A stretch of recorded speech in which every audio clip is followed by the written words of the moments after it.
We're going to run 4 minutes of Roger Goodell talking. Yes, we did. Okay, we certainly large conversation about it before the show started, but he talked about the future of watching the NFL. And the question basically was, forcing your fans to watch a playoff game on Peacock was obviously a massive topic of conversation going in. People weren't happy. What are your thoughts on that and the future? Roger Goodell lays out a very sound answer about tomorrow, today, and trying to balance the both of them while being the hottest thing in any town that the NFL's in. Well, Sam, I think you first have to back up a little bit and sort of understand where the media landscape is going. It's changing faster and deeper. Consumers are moving off of pay television services and going into digital streaming services and platforms. And we as the NFL have to be able to reach our fans there. One of the most positive things about the Peacock game was not just the fact that it outdrew the broadcast audience a year earlier in the same window. So people went there, experienced it.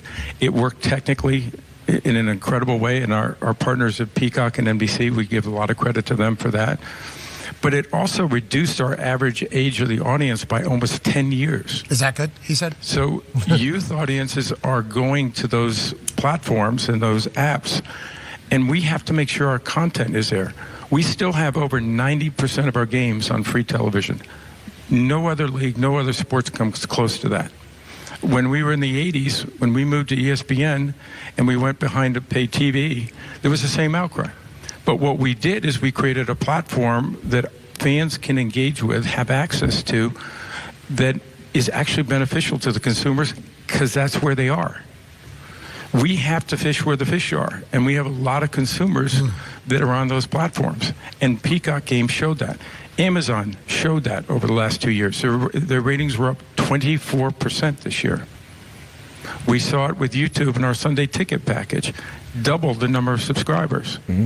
So our fans are on these platforms. Our fans want to access them. The technology is extraordinary. You can do things on some of these platforms that you can't do on a linear platform. So for us, it's part of the future. I don't know where it goes from here, but we're going to continue to reach our fans where they are with the best possible production, the best possible technology. Just to follow up on Sam, I get the question often lately, could we see a streaming Super Bowl in the future? Well, certainly not in my time. I still believe, and even on some of the pay services, listen, one of the secrets of our success is we are really committed to broadcast television. As I said, 90% of our games are on broadcast and free over-the-air television. I think it's the reason why you will see over 200 million people watch this game. What's that? Here in the United States, because it's on broadcast television and the broadest possible platform.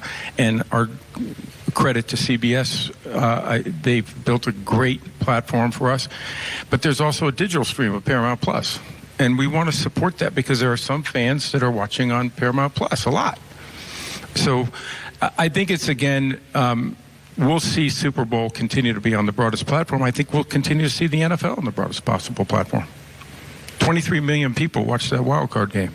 By the way, following up on the question about the Peacock, I guess for the average person, how much money is too much money for the NFL to try to get out of the little man? Well, this is developing platforms. Just to be clear, this is developing a platform that a lot of consumers are on. A lot of our fans are moving in that direction. They're not just getting an NFL game; they're getting, a value in the sense of $5.99. I think it was for a month of the service, and they could get it for $30, $29.99 for a year. That's entertainment. That's where people are going, right? They're looking for those opportunities to expand on the amount of content they can acquire through these platforms. That's ultimately good for the consumers, but it's important for us to be on those platforms because that's where consumers are, particularly the younger demographic. Great follow-up there, Hey, how much is enough money? Come on.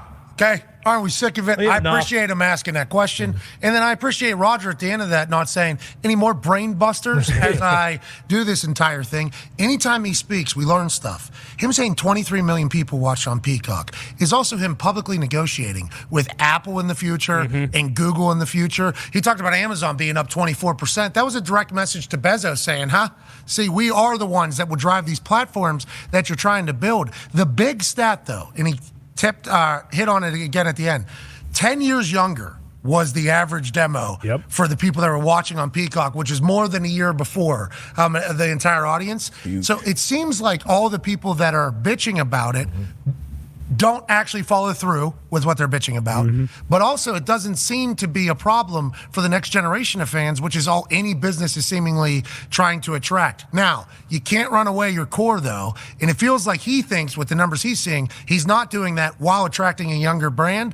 It's like everything they're doing, the NFL, it seems to be hitting home run, home run, home run, when everybody else is plateauing or going down. That's what I heard there. Yeah, and like the younger generation growing completely outweighs the older generation maybe falling off. Like, sure, it's a bummer if there are, the 70-plus senior citizens, if you will, that can't get onto Peacock. But they can get on them. Yeah, exactly. Which I think is what everybody's saying. It's a challenge. But it's a challenge. But it's it's a win-win though, because like at my house, my kids, like I'm the only person in the house that watches cable television. Like everything else is a streaming service that I've had to download already.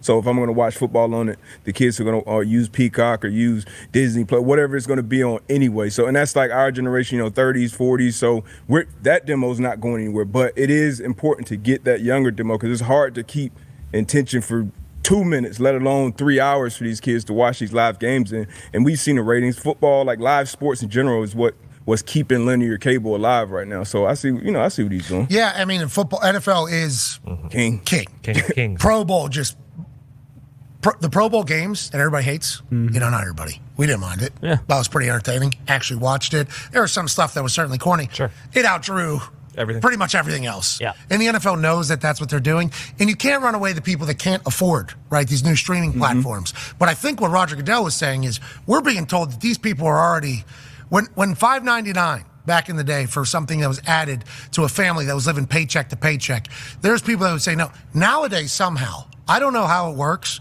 but seemingly everything's more expensive.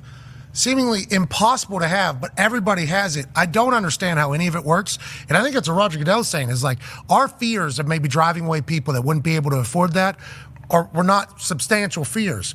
The number was up from last year, and the people that were in were the same people that were in whenever it was on television, which, by the way, you have to pay for a service to get that type of thing. It's all very interesting happening in real time, this transition to streaming and digital while linear television exists. We're kind of in the middle of it as well.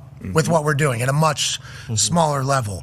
In the reporting of what's on this, what's on YouTube, what's on TikTok Live, what's on ESPN Linear, and all that. How do you market that? How do you sell that? How do you balance all that? How do you do that? It's like the NFL is doing that on the biggest of possible stages, bigger than anybody else, and almost kicking the door down to what tomorrow looks like for the rest of seemingly the business. Well, and I think that's an important and interesting distinction that like a lot of people forget about is like all these other sports leagues who most of their games are on ESPN or TBS or TNT or whatever. Like you do have to, every NFL game is either on Fox, NBC, or CBS, which is like you can get that with an antenna. You don't have to have cable. Like I mean, you obviously know that, but you don't think about that. Like, you don't have to pay for a paid cable package to watch 95% of NFL games. It's just these, Thursday nights and then the one playoff game on Peacock or whatever, and a couple of the games that are overseas on ESPN. But like the majority of their games are free for the public. 200 million. It's a wild number in America.